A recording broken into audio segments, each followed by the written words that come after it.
Hi, welcome back to Talk of the Town. Back with more on the 2018 Biennial Public Art Exhibition on Hilton Head Island, supported by the Public Art Fund of the Community Foundation of the Lowcountry. So Michael, how does this, we spoke about the 19 sculptures that are out at Coastal Museum, and how does the purchase prize get selected? The purchase prize is selected by, again, an anonymous group, a jury of artists, art collectors, community leaders. The public art program, the committee has a number of different sites that have been approved throughout the island where public art can be installed. So each year we know where that location is going to be prior to the selection. So as the jury is going around the property and looking at the pieces, they have in mind where this piece is going to be placed. And the selection is based upon, okay, is this a piece that works with the space? Is it too small for the space? Is it the right size for the space? In this particular year, our selected parcel of land is the new entrance to the Hilton Head Island Airport. Right. So it's going to be a major undertaking for the airport, which is needed. They're excited about the fact because they even had within their design a spot for a piece of public art. So it's been a perfect marriage, if you will, between this year's program and the Hilton Head Island Airport. So that will be selected based upon all those different parameters.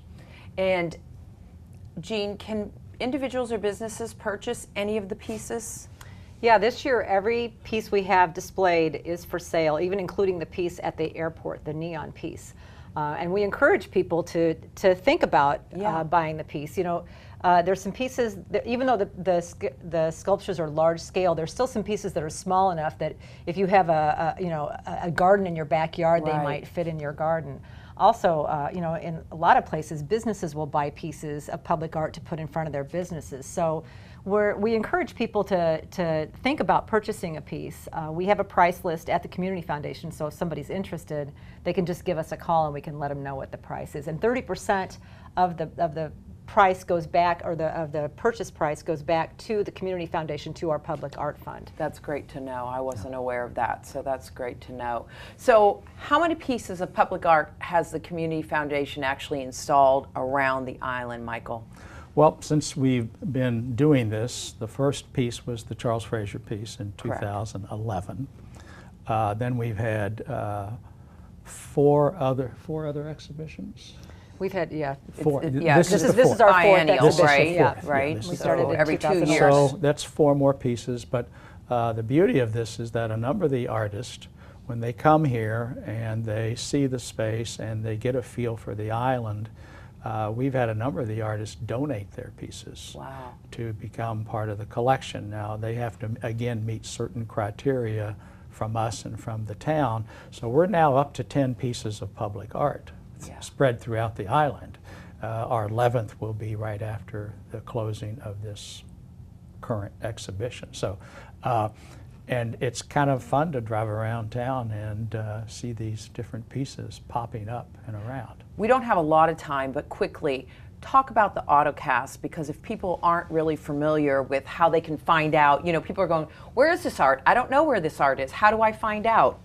Autocast is an app you can download on your phone or your device, and it's really a cool thing because it gives you a map of the exhibition with pins where all the different pieces of art are, and you can press on the pin and you can actually get an audio of the artist talking about the piece. So it's a great way to learn what inspired the artist to create the piece, you know, the thinking behind it. You really learn a lot about each piece when you listen to the Autocast. So we have all types of information on the Community Foundation website about public art. Yes. We have experts who know everything about the public art exhibit, and if people, because there's a lot of really, I find in this community, there's a lot of people who are really just they love the arts. They love everything about Very the arts vibrant art here, community. and it's a big art community. And I think that if people want to know more, they need to contact you, and we'll have all that information on the screen. And I loved having you both today. Great, thanks for having us. And we'll be right back with Talk of the Town.